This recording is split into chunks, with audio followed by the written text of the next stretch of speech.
This is PBA champion Kyle Troop, and you're listening to Straight Up 5 with Johnny Petraglia Jr. As you know, JP Jr. used to be introduced as the sexiest man in bowling, and now the world. But he doesn't have the best hair in the world. I do. Sorry, bud, but you know the deal. Pick it out. Fear the fro, baby. Welcome to Straight Up 5 with Johnny Petraglia Jr. A hard-hitting, in-depth, cutting-edge look into the world of bowling. This podcast will not only cover all things bowling, but will also give you a raw look into real-life issues. You'll get unfettered access into the mind of one of the most gifted bowlers of this or any other generation.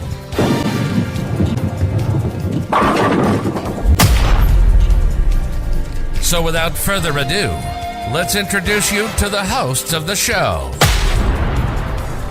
Rad Rob Francois. Dr. Ocho. And the incomparable Johnny Petraglia Jr.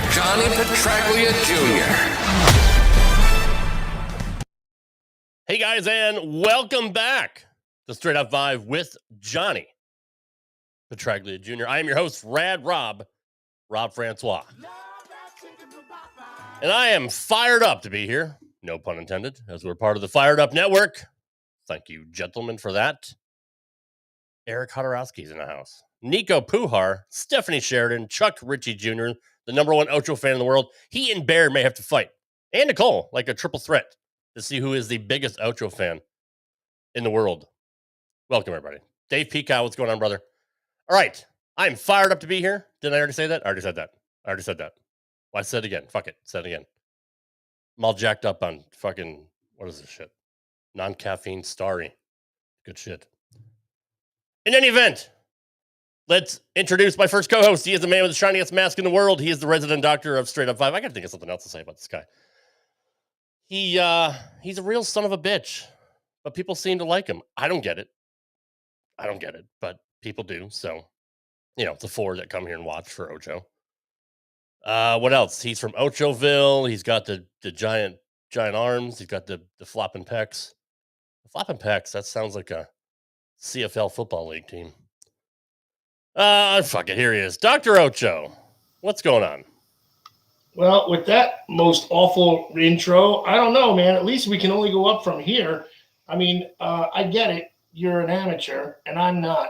He is a doctor. The reason why they're here is because they come to see professionals, plural. And, maybe I have 4 fans. Soon it'll be 8. But there's plenty out there in the Twitterverse, the Xverse, that we know of. And I'm not going to waste any more time since you just killed the show with that god-awful intro. Let's bring the third man through. He's number 7 in your man, he's number 8 in your hearts, he's number 4 on the floor. It's Johnny Petraglia Jr. Hey, Johnny Petraglia Jr., good evening, sir. Was that close? That was close, right? That's perfect. That's very close. It was a great intro for Ocho, too, tonight, Rob. Really enjoyed it. Bro, I've been doing shows with him for like 6 to 8 years now, and I got nothing else. I've literally introduced him just about any other way I could. You don't have to. Hey, here's the guy here. Bring him in. We got stuff to do. You're on fire tonight, as somebody said. Yeah. And I think he thinks you got gas or something. That's probably what that means. Nope, that's what the surprise. Okay. Yeah. All right. Johnny, what's going on, brother? Nothing, man. It's been a good week since we were here last. A couple people in the chat already pointing out that it was announced that Dad's receiving the Tony Reyes Service Award for 2023 from the PBA. That is correct. Actually, they conducted Dad's interview for that just after we got done bowling league this past Monday. Oh, cool. And I can't remember exactly where he has to go. I want to say it's somewhere in the Chicagoland area at some point in April to receive the award. But, kudos to Dad, and obviously all residue of his continued and added extended work with the BVL, the Bowlers to Veterans League, which now is the title charity sponsor for the PBA. So it kind of ties together. So congrats to Dad on that for sure. That is absolutely awesome. Congrats, Mr. Petraglia. Nick D'Ambrosio in the house. What's going on, brother? Del Picard. Good to have our normal people here. You got the hottest bowler award on Mondays at Havel between 7 and 9, right? I think there was a little trophy. Yes. The hottest bowl between 7 and 9 on Mondays only. So, because there's a lot of other awards out there, but double night. Yeah, they do take that into account, and they do make me aware of it that I'm the recipient. So it's They'll put his name up on there. We got pictures and whatnot. It's going to be a grand old time. it's a real nice feeling. I bet it is. Jeff Cox, what's up, brother? So speaking of Howell, Mike Val, friend of the show, was here over the weekend last week, and somebody offered or asked if he could sub for him at Howell Lanes, and he said he's not welcome there. Do you know a story behind that? Is Johnny, or was he bullshitting? I don't think I'm going to air any of somebody else's laundry like that. I don't. I know he's not 86 from the property. If that's what you. I thought he just didn't like the Yeah, it just may not be plane lanes. The ambiance he's looking for. You know. Well, he's always talking shit about Ocean Lanes too, so I never know when to take him seriously and when he's fucking around. So I just thought I'd ask. I'm definitely not going to drive too deep into those woods. Ocean Lanes, if you can throw a house ball, you can average 230. That's the other thing. That's just what I've heard. I never bowled there, so what do I know? Speaking of woods, Johnny, you're an avid golf fan. Have you seen Tiger lately? No. He is jacked to the gills. Apparently, they don't have a steroid testing policy in the PGA because does he play anymore? Or like. He looked like LeBron James. Well, I mean, he's not as tall, but I mean. Well, he's always been in great shape, so I'm looking forward to seeing him juiced up. If that's that'd be fun. He is. I want to see a nice rigid swing, like when he finally has no range of motion and just pokes. He still probably hit it 380. Absolutely. Well, you're a doctor. You know he's had knee problems. Would bulking up the he's had knee, back, and this guy. You know the whole. Now that everybody's a big ball hitter, but let's be honest. You know Tiger when he won the Masters in '97 was cutting corners of dog legs by hitting them over the trees and being a little bump and run at worst to the green. You know, he took the whole course out of play. That's why they had to elongate the course. In I want to say 05-ish. Even now this is when 2000s rolled around, the big heads, the 460cc, you know that's the max, right? Yep, so these guys all started hitting the long ball. Everybody can hit the long ball. Tiger was hitting it and accurate. He had the 2-iron stinger. He had a knockdown 3-wood, but also in 2005 he had a major comeback in the moving day round, which was postponed. So he played like 26 holes on Sunday. So Sunday morning he finally gets to the final group. He's with Chris DeMarco, who's a kind of a pea shooter but an accurate guy. Tiger is hitting. He's hitting a driver in the 17 and 18. Hitting driver 9-iron into the green. DeMarco's hitting driver 4-iron into the green. And it wasn't because he was a bad shot. He was off to the right, had to hit. He actually just doesn't have the distance. Tiger was the first guy to make the long ball a weapon, and now everybody can hit the long ball. They sprayed off. Bubba Watson, obviously a big ball hitter. But because of all that torque, he wasn't a big guy. He was a very flexible guy. He took mechanics to the extreme. He hit it properly, but even hitting it properly is going to do damage. Knee problems. He's had back surgeries. This guy had a limp for 3 years almost. Swung the ball so hard, he had a spiral fracture, an avulsion spiral fracture on his fibula, that's kind of hard to do. Holy shit. Yeah, he's definitely. That's stupid. That's big. I don't know. Is that photoshopped at all? No, that's no. His arms are definitely girthier. And they did a thing in Golf Digest about how he would bench like 315 as a max, which for a golfer, great. Ocho, that's reps, obviously, clearly, and that's no joke. I have videos to prove it. I don't care what anybody said, but you lose. I don't want to say flexibility, but you lose. You have to be one position with the ball. And the club to the ball, and you kind of lose that the wider you get. The wider you get, now you have a few more hinges, a few more moving parts. Your elbow can't stay as rigid. You can't tuck your back elbow in as much. You can't rotate as much. So you're going to start getting a little loopy and a little army with it, and that's when you spray the ball more. If he can still maintain those mechanics, then again, you're supposed to use your big muscles. If he's got that big trunk rotation and that giant back, he'll still probably freaking draw the ball, again, 320, 330 like nobody's business. But this is why I love having a doctor on might the cut show. down on And, his injuries too, because yeah. he won't be able to overswing. When you're that jacked, Right. I don't think you can unless you get out of your mechanics. And these guys are so dialed in, I don't think he can really screw out of his mechanics.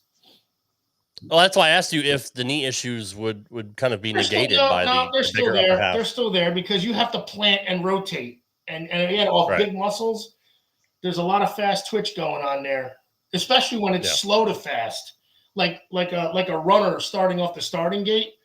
That's why they kick their legs out the first couple seconds before they go. They're getting the slow twitch to try and at least warm up because, boom, it's on, and that's what a golf swing is.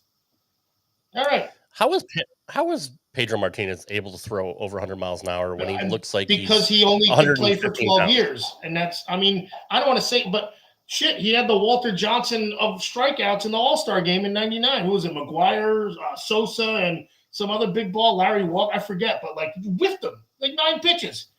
Yeah, that's an anomaly, and that's why you can only do it for 6-7 years as a dominant player. Yeah. I mean, when he was on the Mets, it was already over. It was on the Phillies. It wasn't too great. It was Hideki Matsui had a great series off him, hitting .620 and hitting 3 home runs.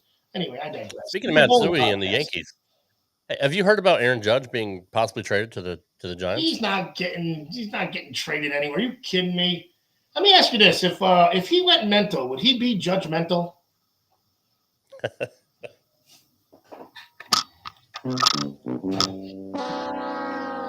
I guess that's my So Johnny, you bowled in the 3rd annual Michael Markis Memorial Tournament this past weekend at Chaco's.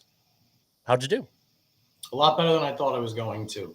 I'm certainly out of tournament practice, out of tournament shape, but I made it to the round of 16, which was the 3rd round of the finals. So there were 2 separate qualifying days, Saturday and Sunday, 5 games to make it.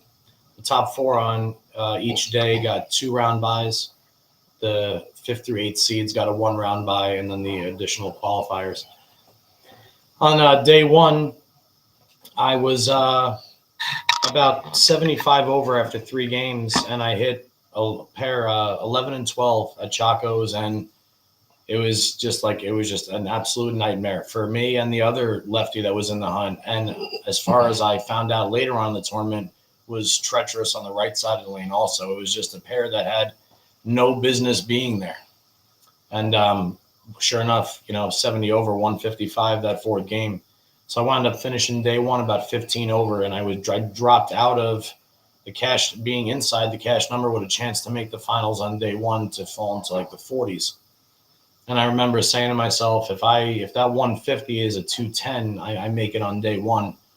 So I went out on day 2 with just a little bit more confidence because I knew what I was bowling on. I was more comfortable with the angles through the front part of the lane, what needed to be done to carry out the pins, what ways not to miss, as any seasoned professional does. The longer you're on a pattern, the more you understand it.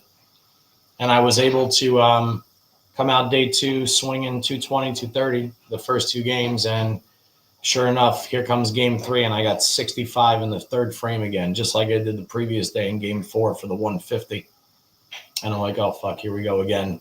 But somehow managed to salvage a 4-bagger and wound up shooting 199 and saving that game. Followed it up with a clean 201, and that took me to 65 over going into the 5th game in qualifying. And I had gone double, missed a split in the 3rd frame, and then struck all the way to the 10th frame. I get up in the 10th frame, and I leave a 3-7 split, and I happen to make it and strike on the fill ball to go plus 108. Which was 2 pins inside the 1 bye number. So I had made it with 1 bye, which I was absolutely thrilled about because, if you just go check the Markis Memorial Tournament page on Facebook, you'll see the amount of talent, the amount of titles, the amount of collegiate, rookies and players of the year and all these different medals and titles that were won amongst the field. It was definitely a star-studded field, to say the least. I already saw Brandon Runk in the chat, who finished in the top 4. Great tournament to you, Brandon, for fantastic bowling. Obviously, a huge shout out to the winner, Alex Cavagnaro, who we've been bowling together since we were juniors. And he just looked like he was supposed to win from start to finish. But so I get into I got my 1 round bye, and sure enough, who's the first person I got to bowl? I got to bowl the ginger assassin, Anthony Nair. So now I'm like, oh, good. Here's a guy who does this for a living. Oh, the dude that made the 710, right? Yeah. Oh, shit. Yeah. Made the 710 split on TV. We watched that. Mm-hmm. Yeah, that's who I drew my first round in the second round, my first round in a 2-game total wood match. And, from the very first shot of game one, I had a good look and Anthony was fishing for a look. So I took advantage of his 175 the first game and I had bowled a 244. So, it was basically out of the wood in the 7th frame of the second game. So I was shocked to advance past him. And then I go right into bowl Nathan Roos-Lajoie, the Frenchman. Of course, yes. And he had me by 50 going into the second game. I made it a match. I had a chance to get up and strike in the 8th and 9th to force him to double somewhere. And I choked it off in the when I got up in the 8th frame. Just dead yanked it, left a 2-4. Wound up losing 410 to about 380 in the quarterfinal match. But for me, definitely a confidence booster and definitely was bowling with a little bit more heart than I have in past tournaments because of the namesake of the event. Huge shout out to Sonny Manelli-Weiland, Steph Sheridan, Eric Hodorowski, Jack Curran, JJ Sunday for running an absolutely sensational event. Can't wait to get back there and hopefully do a little bit better next year. But as the flag was carried for the first 2 events with, really, really close to home hitting Shea Bittenbender with the first victory, followed by our hometown boy, John Fury, winning it the second year. And now to add somebody like Alex to that list of players that have won this, in remembrance of one of the greatest guys anybody ever knew, it's a pretty good trio to have on that trophy so far. It's remarkable the impact that Michael had on a lot of people, around the industry and around the sport. Just shows you what kind of guy that, he really was, that, how many people actually cared for him. To this day, you guys can't get over it. I mean, I don't think you'll never get over it, but I mean, it just, I didn't really know him, and I feel bad for you guys, but no, the tournament was great. Everyone did a great job running it. Nobody ever has had a bad thing to say about any of Eric's tournaments or the stuff that they do. The raffles are fantastic. The amount of memorabilia they had to give away was really good. Oh yeah, and it's easily one of the top 10 tournaments in the entire country. Oh, absolutely. And can't wait to see what it's going to do in the years to come now. And because it's run so properly, so promptly, everything you want out of a bowling tournament is available in this tournament. And everything is quick. Everything's on time. Payouts are on time. Score calculations, like everything, announcements, everything is just so well coordinated. And we were talking about this, obviously, I'm close with Eric and Steph, but the biggest thing you could possibly have in our industry is a trustworthy and loyal person running the tournaments you're competing in. And then not only will they always come back to you, they will always bring people that will want to be there also. And this tournament's a prime example of, like, if everybody ran a tournament like this, it would be a hell of a lot more fun to bowl tournaments. It was just real, real good stuff. Chuck Ritchie mentioned that thank God Anthony and Troy won't be in Bristol this year. Maybe him and Tim Foy Jr. have a chance. That's part of my surprise. I mentioned you guys off air that I wanted to announce. Bristol, Virginia is part of the Tri-City area. And I'm only 5 hours away, so I'm actually going to make the trip up there in a couple of weeks for the PBA Interstate Lanes Baker Doubles, the over-under. Bob Learn's going to be there. Elise is going to be there with Nate Garcia. And Chuck Ritchie is going to be there, so I'm going to go see the peeps that we've had on this show and get to meet them. Are you bowling it or no? You got to bring your teal rhino. Get the swamp monster. Yeah, you have to make sure you plug the weight hole in your swamp monster before you bowl. Yeah, no kidding. All my balls have weight holes in them, but no, I'm just going to be a casual observer. I'm going to be a casual observer. My wife and kid will do something around the area. There's plenty of things to do in the Bristol area, but Bristol, Virginia is 5 hours from you, 4 hours from you. How far is it from us? Roughly, probably 6. Hey Siri, how far is Bristol, Virginia?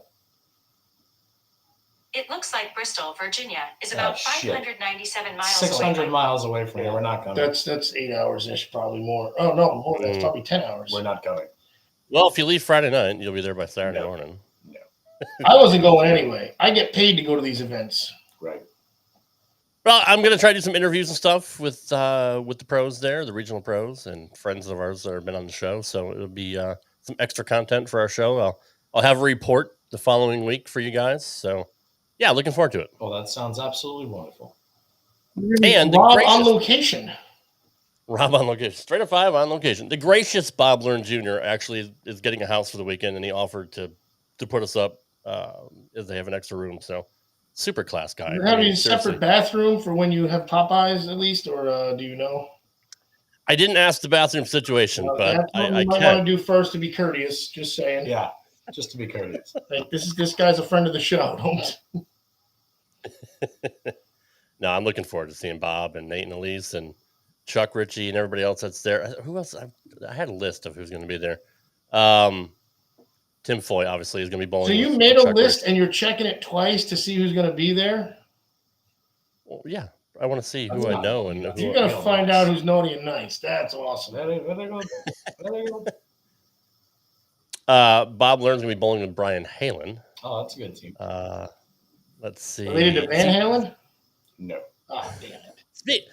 Speaking of Van Halen, I don't know if you guys noticed. There's so many segues off of you guys tonight. David Lee Roth recently re-recorded "Jump."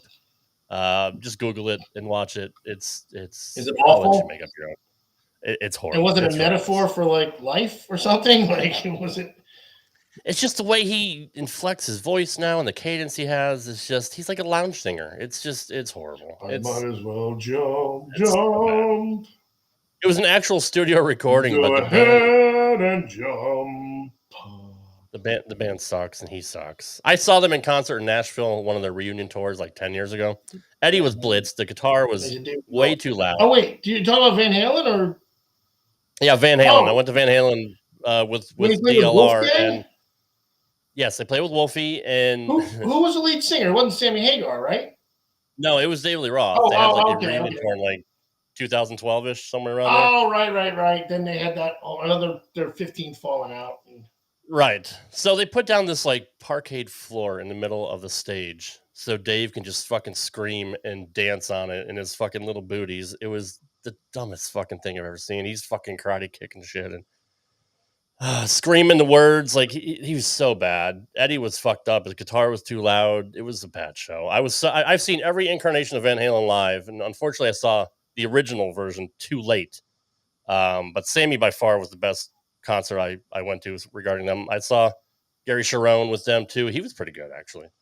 But he just didn't have good music though. Like if he sang the old songs, I never heard him sing anything. I mean, I knew him from Extreme, so I don't know. Right. Which they're doing a comeback tour right now, actually. Extreme? Yeah, Extreme is. Nuno Betancourt is back to playing guitar. He's a Boston guy. You should like him. I do like Extreme. But actually, speaking of Sammy, I'm going to his concert next year in August in Nashville. They're doing a Van Halen concert with who the fuck is playing guitar? Oh, Joe Satriani was playing guitar. Oh shit. Michael Anthony will be on bass. How did they let that happen though? Even though Eddie's gone, isn't Alex still around? Like, is he like okay with this? They're usually pretty tight about that stuff. They're singing the Sammy stuff pretty much for the most part. I mean, it's still Van Halen. Oh wait, Sammy Hagar songs? Like I Can't Drive 55. I'm assuming he co-wrote. Okay. I'm assuming he co-wrote the music when he was with them, but no, it's happening. It was on Howard Stern a few weeks ago. R.I.P. Ralph. Great, yeah, I know. But Sammy, for 76 or so, he fucking sings his ass off. I don't know what he does to take care of his voice, but he's fucking really good. Cabo.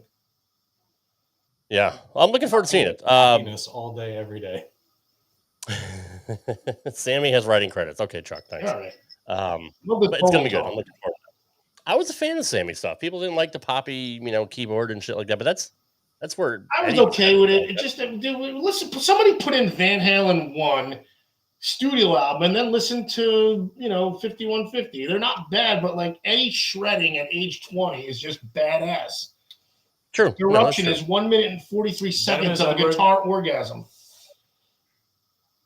No, I'm not going to argue with you, but I mean, I respect each era, but Dave as a singer was not as good. He's a better frontman. He's a better entertainer, than Sammy, you could say. But To me, Sammy just has a cooler voice.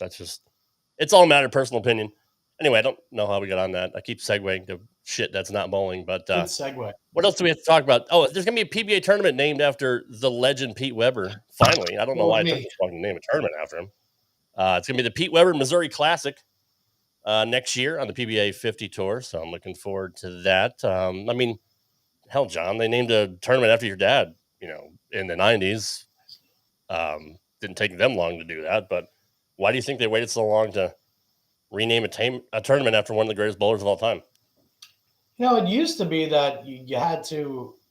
No, I'm lying about this. Well, there should have been a Walter Ray tournament. I was just going to say, like I don't really know what makes them decide when it's time to introduce a name, because Walter Ray, like Oach just said, should have had his name on a tournament 20 years ago. I mean, my dad's had a name tournament. Let's see. His name tournament started in 1991. So dad was on tour for like 25 years before the JP Open came out. So you would definitely say that Walter Ray and Pete both qualify for that. So does Amuleto. So does Mike Colby. So does Parker. Parker did have the Empire State Open named after him for a couple of years. I like that song. But I've never seen a Walter Ray Classic. So I think it's cool. True. Like you have, I mean, listen, the longer the guys are out there, the more timeless they become, the more legendary status they depict. Of course, you want those names as tournament titles or title holders they want. But no, I don't think there's any real rhyme or reason as to why they added his name this year. But I'm pretty sure that Walter Ray will follow pretty soon. People like that. Yeah, I absolutely agree, and we're also happy that Pete's going to be in the U.S. Open next year. He finally got his exemption, so took forever to get that. Walter's name is on the RPI tournament. Thanks, Troy. Yeah, so like I'm not going to include that as a PBA or even a PBA 50. I'm not going to Walter Ray's name on the Regional Players Invitational, even though that's a big event. It's not where Walter's name should be. No, absolutely, no. I agree. I completely agree with that. No, I mean, so I actually don't really know how they decide who's going to get the next name event as far as the game's elite and the game's legends. I have a video hitting everybody. We've had Don Carter, we've had Wayne Webb, the Weber, AMF Dick Weber Classic we had. So, I mean, we had a Carmen Salvino, I believe. At some point, you got Roth and Holman for the doubles event. Dad is obviously out there. Amleto's name is on one. They'll get around to him. The Walter Ray TOC. I like that. That's got a good ring to it. You do that one. Even though that's the only major event he hasn't won. Go figure. Yeah. No, you're right about that. Real quick, I have a video I want to share that Stephanie Sheridan just sent me. Kind of a unique leave. Yeah, so to prep you on this, this is Le Joie. This is against me. Okay. This is in the 7th frame of game 2 of the 2-game total wood match. So right after he leaves this is when I get up in the 8th frame and I choke. Ah, gotcha. Okay. But both him and I missed this. It was the people in the crowd that actually told us and said, hey, look, that was not a strike. Sorry, I'm trying to enlarge it. There we go. Jesus Christ. Yeah. So he turns around before it pops back up, and I look down because all I saw him do was strike. Did you see this? This was against me. Watch the 4th pin.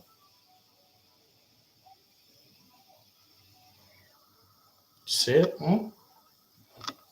Is that a string house, or is that just a fucked up? Yeah, but it was completely down.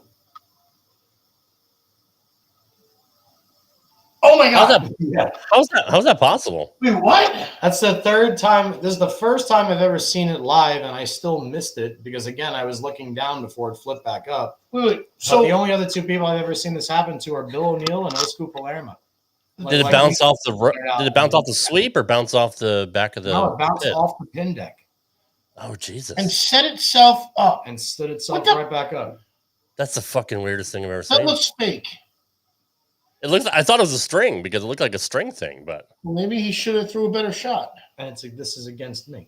Yeah, of course. Well, you set up. You had bad juju going for. Maybe you drove too long. He had. What was the result? That's a 9. That's a 9. No. Yeah. It was counted as a 9, Johnny. Yeah, of course. If the pin is standing on the deck, it's standing. If the pin were standing in the flat gutter, then it would be a strike.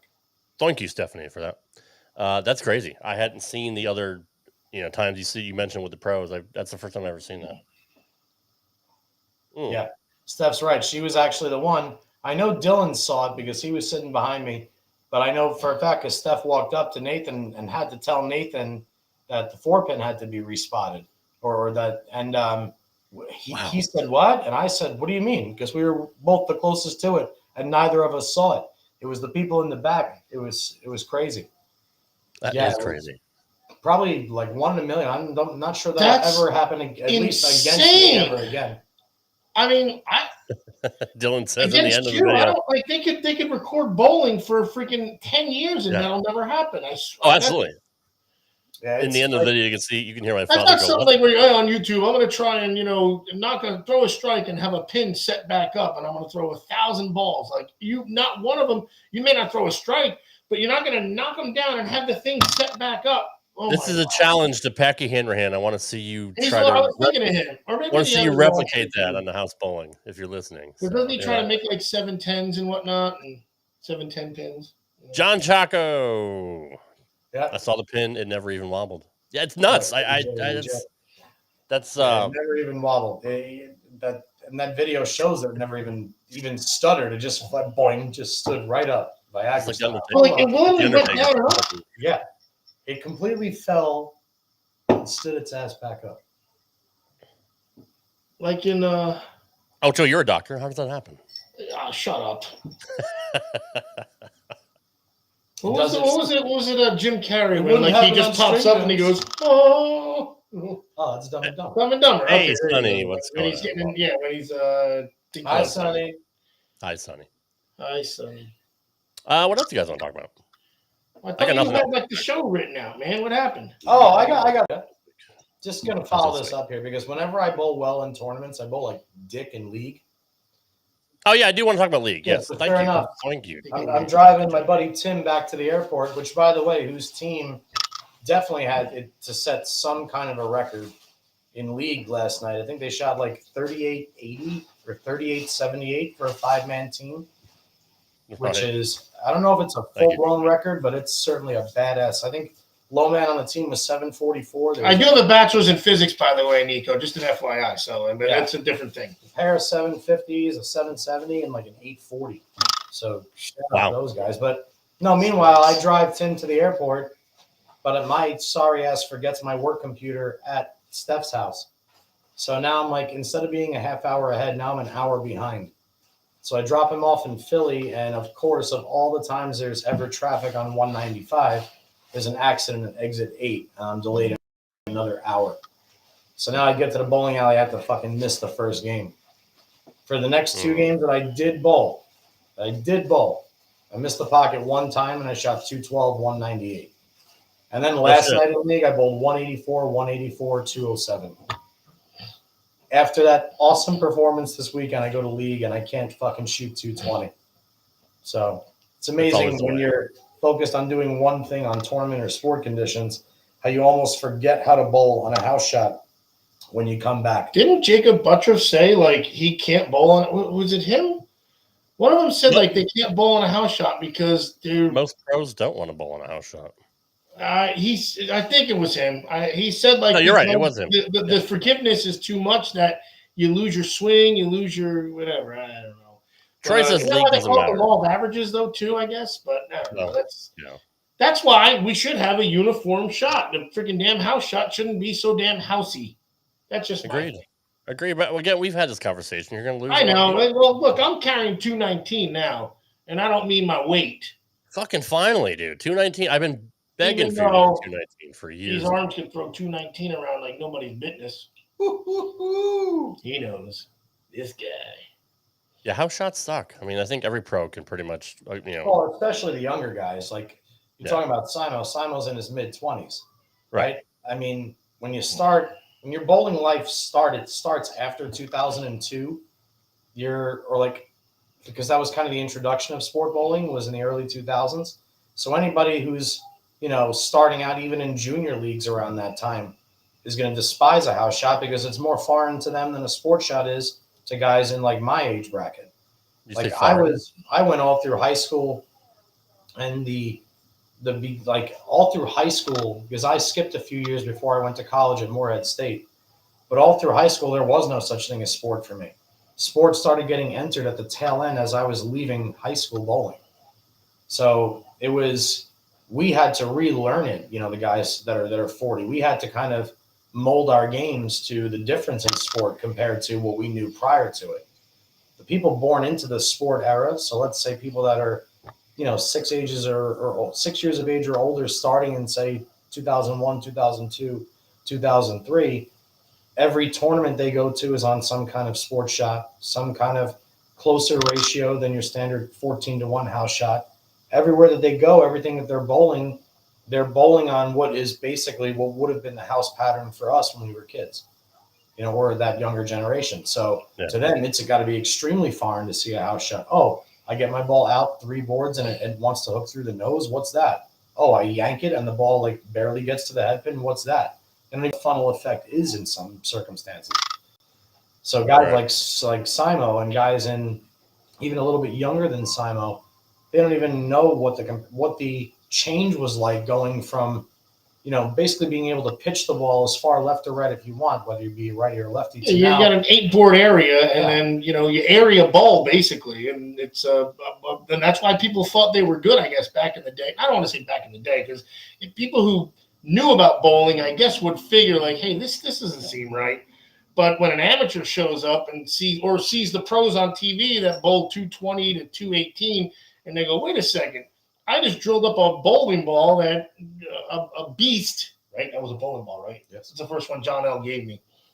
Good job, John. And then they start throwing like 180s. They're going to go, wait a second, I could do this. That's not something you go to a batting cage and hit pro fast. Right. And even with the biggest, reddest wiffle bat you ever wanted that was aluminum, you ain't touching it. I can. He can. We can hit a fastball because we know what a fastball timing is. But I didn't see that many 300s in leagues in the 80s and 90s, and now it's every night. It's every fucking night of the week with guys that average 185. I mean, it just makes me want to fucking bowl again. Well, it makes me want to bowl again, right? Because when I was a kid, I don't think we had an easy house shot. I don't think nobody ever talked about it. I don't know what kind of pattern they used in the 80s and 90s in my junior bowler days and JBT. Or was it just they kept the lanes from getting chewed up by the bowling ball? Like, I mean, I'm not even sure what it. Johnny might know, but I mean, I don't know. So I'm sure it was consistent. But the oil in the lacquer days and like the shellac days, I mean, we're going way, way back. The conditioner was more so applied to protect the coating of the surface. It's a lot softer, more pliable coating on those types of wood and shit. When you had Guardians, or Guardian on the front of like say the first 15 to 20 feet of the lane was Guardian placed over wood. But there was always relative patterns. Like for instance, they would always oil the lanes to a certain length, say in the late 80s, mid 90s, early 90s. They didn't have actual patterns per se. But they did say, hey, it's going down this far, it's buffed to this far. Let's make it. This is how far the oil is going to be, at least. Right. There is a heavier concentration in the middle as opposed to the gutter, things along those lines. But there was no definitive pattern. There was never a graph on the wall that told you the milliliters or anything along those lines. Right. The guys had limited equipment, and they had to figure out ways to make the limited equipment work on whatever condition was put out that week. So what was the main... League talk, man, league talk. League talk, and then we got into sport patterns and. Well, we're talking about like how when you said Simo bowling on a house pattern and whatnot, that was like nothing, huh? No. All right. No. Mrs. Williams said there wasn't any patterns. No, it wasn't even like a true topic. It was more like we just started bantering.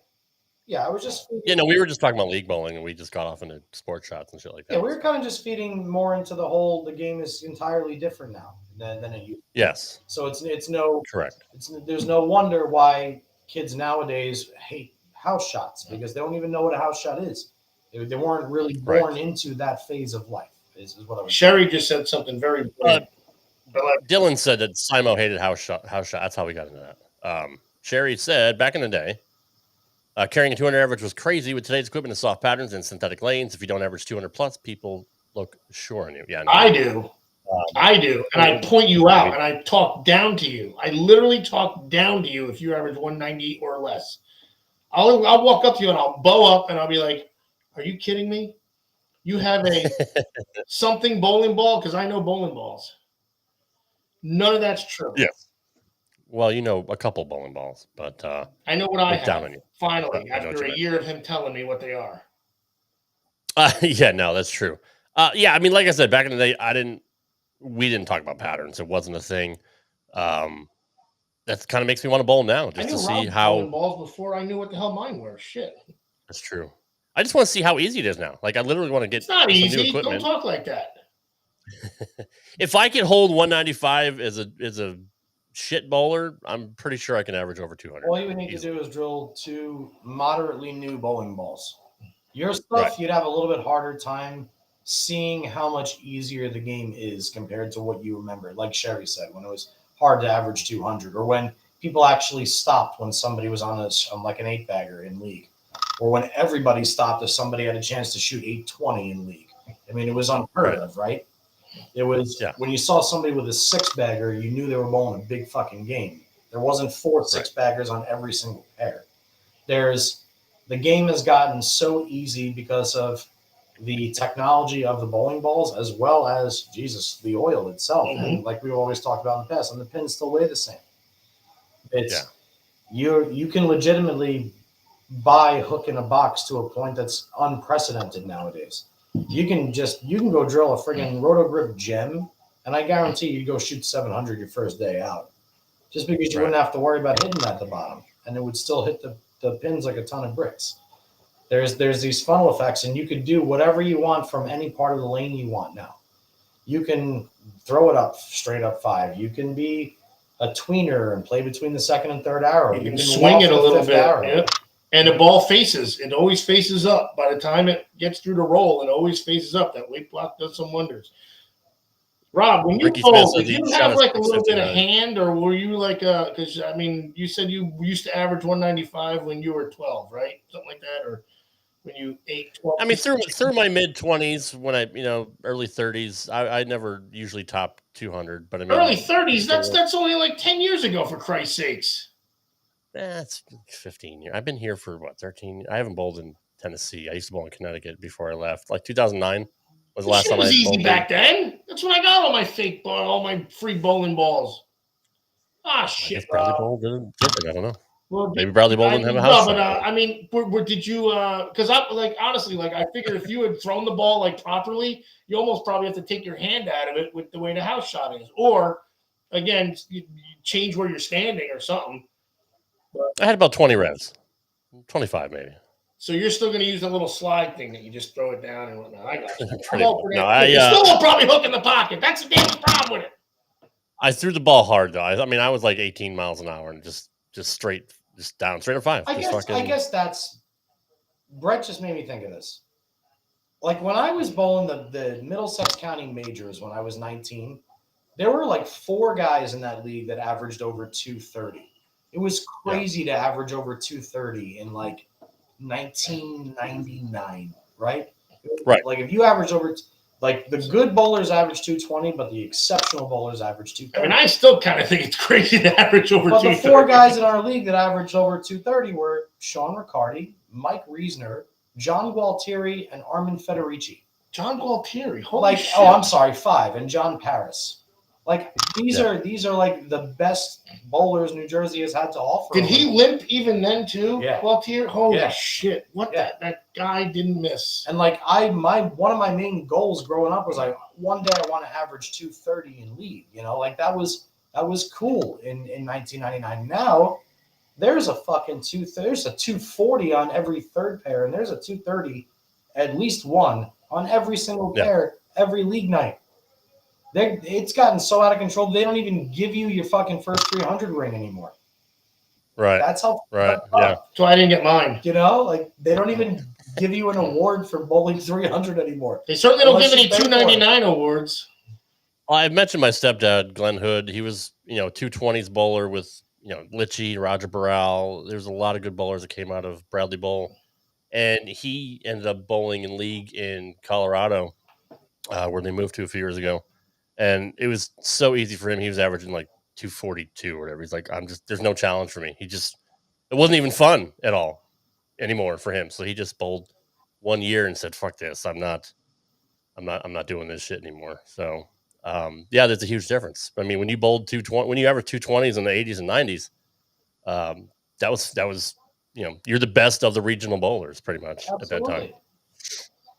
So yeah, that's kind of goes back to our discussion about the inflated averages nowadays, because now Poor Ocho. I feel bad. I'm sorry. Wait, am I really not a 219 bowler? Is this what you guys are telling me? This is devastating to Ocho. But I got the temperament for it, so I'm okay. We still love you, though. I mean, it just, regardless of how big or small your wiffle bat is, we still love you. I use the Slim Slammer. I use that little yellow gimmick there. Don't you worry. Missed 610 pins all year so far. It's time for everybody's favorite segment.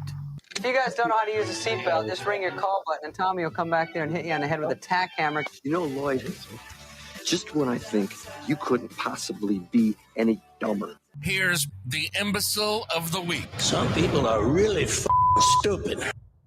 So I had a hard time picking the Imbecile of the Week again. And maybe I'll just make this a vote thing every week. I have 3 examples tonight for you gentlemen. And for those in the chat, if you want to chime in. Let's start with the first one here. Ryan Ritter's posted The Collection Grows, Storm Bowling.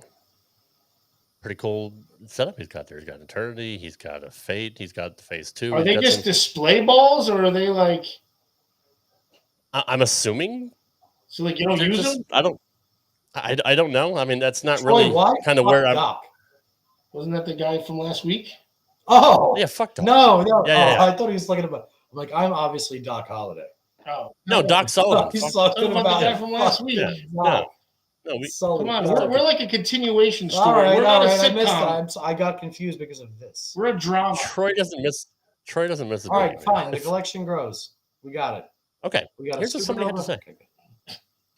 Dave Schechter, a top contributor, says if you feel the need to make your balls fragrant to boost sales, your equipment is inferior. I spray mine.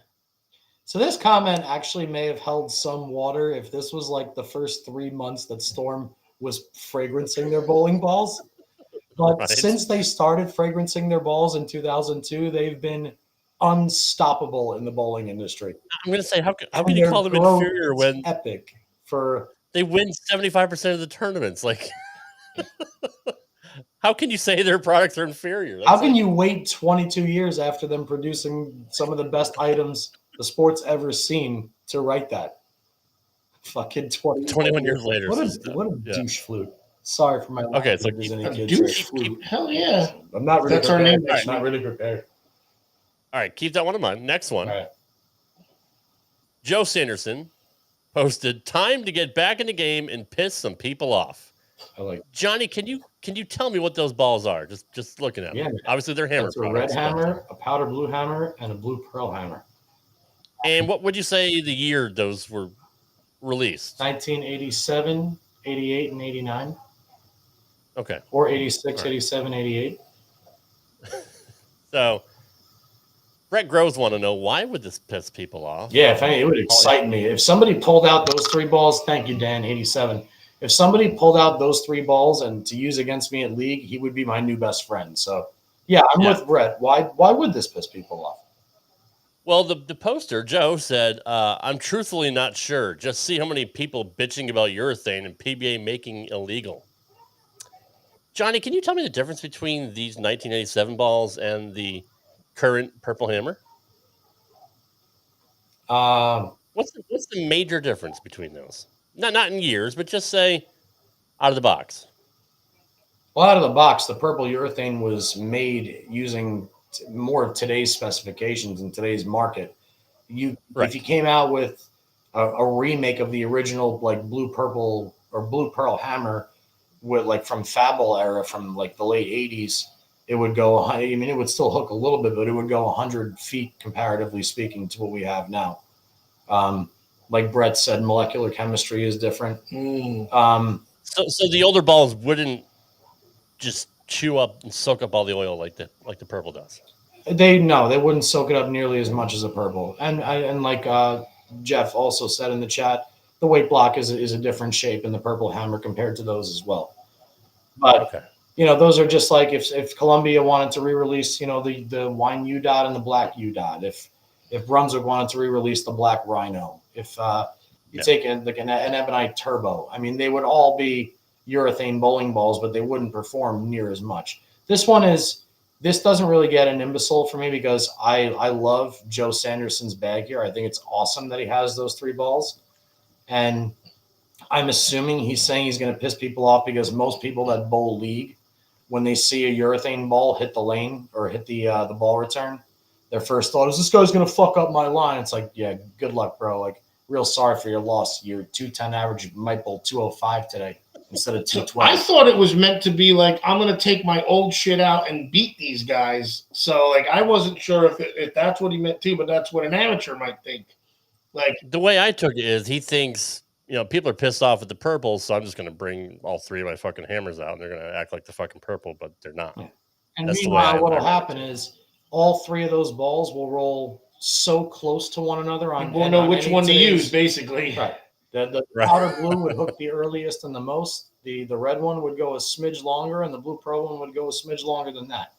So, like, it's not like that guy's going to go there and pop off 830 against everybody using his urethane. I mean, he's going to have a board difference from where he's throwing each of them. But will they start rolling out or something if they also get if they dry up? Because the lanes dry up. Exactly, and since they don't hug the lane the way the newer stuff does, like the purple, there's no way for the ball to change direction close enough to them, and so it'll just start to hit like a marshmallow or something. It'll hit like a bag of you. I mean, he may be on the right track to where he thinks all league bowlers are fucking stupid, and if they see 3 hammers come out, they're gonna be like, "Oh, what the fuck, bro? You're just gonna fucking burn up all the oil." Yeah. Maybe. And it's never the great bowler, and it's never the bottom rung of the league bowler. It's always the people that are right around the middle.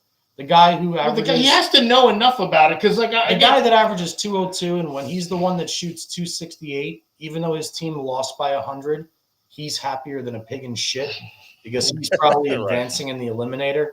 And he's going around high-fiving everybody, talking about how he just bowled 268. We just got swept, but I shot 680 and I won $32. Right. It's those kind of people that have the problem with the urethane anyway. Or the people that say, I've been coming to this building for 30 years. I've never had to move my feet once. I'm not moving my feet for this urethane asshole. Well, sir, you've averaged 180 for the last 30 years. You keep your feet there. It doesn't matter. That's why it's called an average, because if you shoot 140, you'll shoot 210 the next week when the guy, whatever, he won't even know the difference. Here's the thing, honestly, like, I have never once looked at a bowling ball on the rack and gone, oh, shit. Right. This guy is going to throw That's because you know nothing about bowling balls. Well, I know a little bit. I don't know enough, I guess, to know if it's going to chop up my shit because the way the pattern is, I'm okay. And if I have to move a little bit, I move a little bit. I don't know. Or I use my 3 bowling balls that I have. Right. You're popping. Right. You're popping Troy over. But it's still, it's just like, it's kind of, and I've heard someone, like, it's like people will go, you know, I believe this guy, what's it called? Grit is what what do they say? Grit. This guy's saying that his shit to 500. Grit is grit to 300. And then all of a sudden, I'm like, really? You couldn't? I'm like, that doesn't make any fucking sense.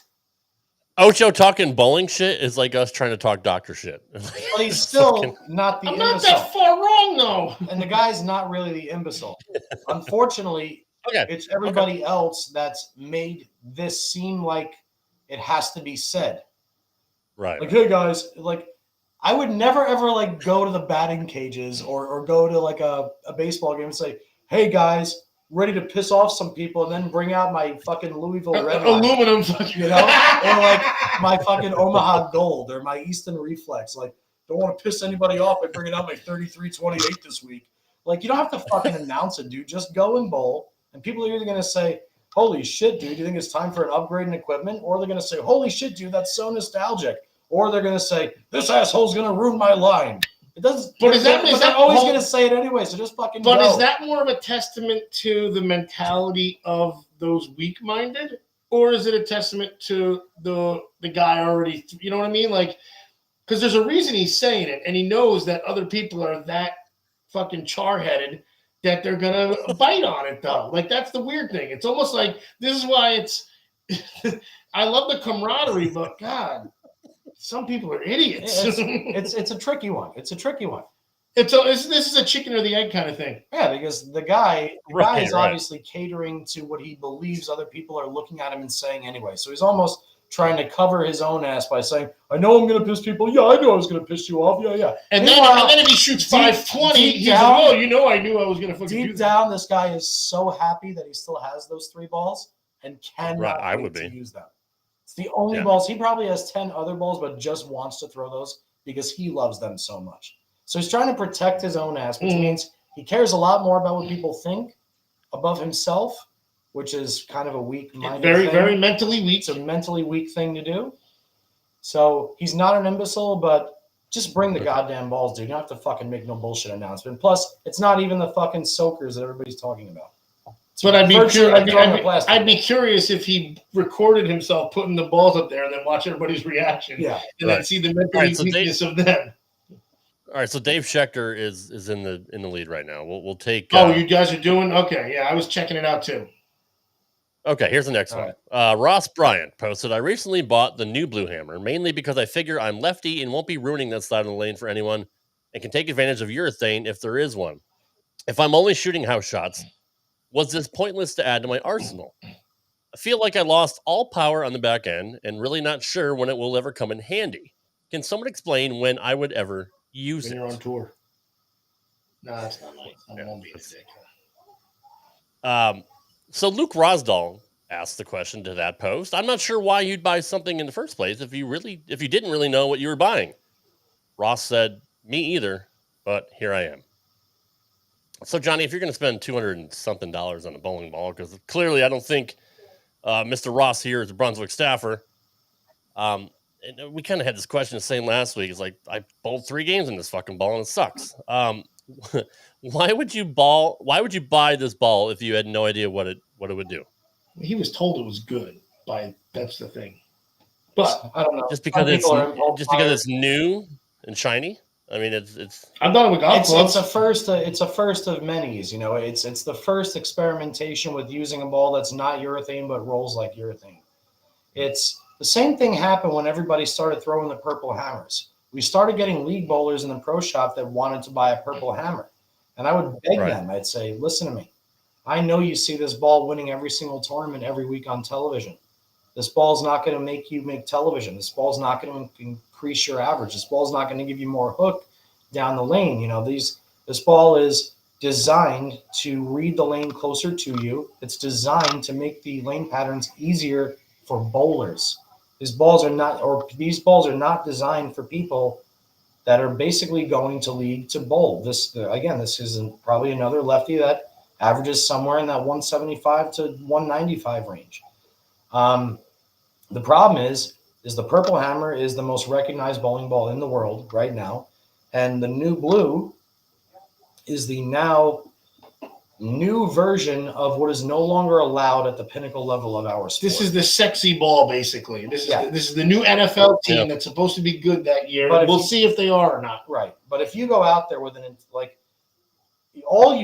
it's actually ignorance is what it really boils down to. Because like if I was torn, we were bringing up the baseball bats.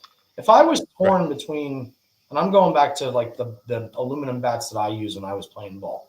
So I loved the Redline TPX and I loved the Omaha Gold, but I also loved the Reflex from Easton. So I like 2 bats. Easton was my shit from Louisville, and I like 1 from Easton. I didn't know which one I wanted the most, so I went and I tested them. I hit them. I noticed the Omaha Gold, the ball made the nicest sound, but I noticed that the ball popped way faster off of the Redline. I also found that as far as comfortability, the Reflex felt the best in my hand. So even though the Redline was supposed to be the longest composite bat up to date when it came out, the Reflex I hit better than it. So just because the book says something, you can't follow it. So, and the problem is the ignorance here is all you have to do is any kind of research. You can watch bowling ball videos. I know for a fact that there's a video of, just off the top of my head, that are quick finds on YouTube, Packy Hanrahan and Brandon Bone. throwing the new blue. Now I'm telling you, I don't care what kind of lefty you are. If you're two-handed, you don't hook it more than Packy. And if you're one-handed, you certainly don't throw it harder than Brandon. So those are the first people you'll see throwing the new blue. So even if you think you can throw it like Brandon Bone or Packy Hanran, which you can't, those guys aren't making the ball hook that much. So what on earth would compel you to go into your pro shop operator and say, look, I want this ball because I saw it. The pro shop operator is obviously at least trying to direct him in the right way. But all that guy had to do was go say, you know what, let me type in storm bowling. Let me see what this journey is that everybody is also talking about. Let me type in this nuclear forge from Motive that everybody's talking about. All you got to do is do a little bit of research. So it's again, it comes down to ignorance or just complete impulse buying or just like the unwillingness to actually go out and do the due diligence to make sure you're getting the product you want. I could have just a shit ton of money too and don't care. I mean, that's another thing. Well, but he did also go on there and say, hey, here's what I bought. But maybe he's got a fragile mind with a shit ton of money. And this is another guy. He's saying, I recently bought the new blue hammer mainly because I figure I won't be ruining that side of the lane for anyone. What a nice guy. And then he says, and take advantage of urethane. Well, first off, Mr. Bryan, you bought a ball that's not urethane, hence the NU. You just bought a higher hardness resin bowling ball that's a two-piece design that's supposed to mimic a very low-end resin or a steroided up urethane ball. So, but the fact that you would ever get a ball figuring it won't be ruining that side of the lane for anyone right there, that's really the imbecilic comment of the whole entry here. I don't think anybody's gotten a bowling ball and said, like, okay, let me think about this. Yeah, it's like, all right, I'm on starting defense for the Steelers, and we're playing the Browns this week. So I have to make sure that I buy the softest spikes possible so I don't ruin the field. Yeah, the field has to stay calm because they have a big band practice the next day, and we don't want to let it go. I'm all for giving a shit about other people, but at some point, does any bowler at this level give a shit about themselves? No. Plus, he thinks it's urethane and literally says on the ball, not. Yeah, and of course you feel like you lost all power on the back end because you drilled a ball that's not supposed to curve on the back end. Right. I feel like that sentence is so he comes off classy and I don't know. I feel like it's almost more lip service than anything. Like I don't know that he actually went and said, I need a ball that won't tear up the lane for other people. Or there's so many people. I don't know, man. Maybe I'm way out of the loop. There might be some credence to that, Ocho. All right, let's take a vote, guys. Do we think Ross here with the not urethane, or do we go with Dave Schechter who wants to shit all over Storm? I think we should scroll their profile, look at all their pictures, and see what other shit they have on there, just to really decipher. Although he is a dog lover, so I'm not going to call him an imbecile. It looks like a big. I'm just going to say that this would have held a lot more water if he'd have posted it 20 years ago. That's fair. No, that's fair. Well, congratulations, Dave Schechter. You are this week's Imbecile of the Week. I'm not going to say go fuck yourself like Doc Sullivan because he can still literally go fuck himself sideways. Sorry, Dave. Dave, if you would have mentioned this 20 years ago before they won 7,000 tournaments, then you might have some credence to your statement. But sorry, Dave, you're this week's Imbecile of the Week. All right, what else? Anything, Johnny, before we wrap it up here, pal? No, tell you the truth, I'm pretty good right now. I was actually kind of surprised that we fit a whole hour in with everything. But I guess the last thing that I want to say again is another huge shout out on the Michael Markis Memorial Tournament held at Chaco's this past weekend. Huge shout out again to Stephanie Sheridan, Eric Hodorowski, Jack Curran, Sonny Manelli Weiland, and JJ Sunday. Are Stephanie and her husband like the cutest couple ever? By the way, like they seem like they just mesh so well. They really are. They're literally they do mesh. They do mesh. When in Rome. But no. What ball had the chocolate scent, Johnny? The X Factor was the original chocolate fragrance bowling ball. The OG. But it smelled like Tootsie Roll chocolate, not real chocolate. Oh, that's not real. Fuck that. I know. I love Tootsie Rolls. Of course you do, Rob. Of course you do. What a dumb sentence to ask. What or say? What like that's just it's understood. God damn. Ocho, what's my X handle? Popeyes. Yeah. Yeah, but thanks again for all that. Wrong button. Remember, we are not here next week because I am traveling to Las Vegas to go pick up Evelyn. Evelyn misses the show terribly. And she misses the cutoff man. Yeah, which is something we would like her to work on In the next off season. So yeah, we'll have Evelyn back next the week after next. Thank you. I wish I understood that reference. You guys kill me with your references. I'm What are you always gonna left rat out. bastard? Never saw it. That's how you. That's embarrassing. Have you seen Major League? Yes, I have. Yes, Then it's really more embarrassing. You haven't seen League of Their Own Sexist. Okay. Guys, we love you. Thank you for coming this week. Love you guys. Jeff Cox wants to know when you're going to be there, Johnny. I'm flying in on Tuesday the 12th at 6 p.m. and I'm leaving at 11 p.m. on Wednesday the 13th. Literally flying in with a backpack and leaving with a backpack, a dog, and a dog carrier. There you go. That's fair. Awesome. And I bought a bunch of sweaters because she's never seen cold. So that's true. It's gonna be her first East Coast winter. That's gonna be weird for her. Brett wants you to hit him up too, Mr. Loringer. Mm-hmm. I'm sure he will. Guys, thank you, Sonny. I appreciate the nice comments. We love all of our friends in chat here. We're still 32 strong here at the end of the show, but so Johnny will be here next week. And then the week after will be episode 96. We're getting close to 100, Johnny. Yes, we are. Have you decided who you're bringing on yet? Yes, I have. Okay. Tell me off air. We'll keep the surprise for everybody else. I will. Oh, by the way, also, real quick, John Mazza, who's fucking fantastic, he is hooking us up with Bob Strempy and Carmen Salvino. So we're going to hope to get them on in 2 weeks. So sounds great. Talking some old school bowling. I'm sure they could have a million stories. So that'll be plenty of stories on that show. Yes, absolutely. So, all right, guys, thank you so much for joining us. We'll be back in 2 weeks. Take care, guys. Good night. Later, guys.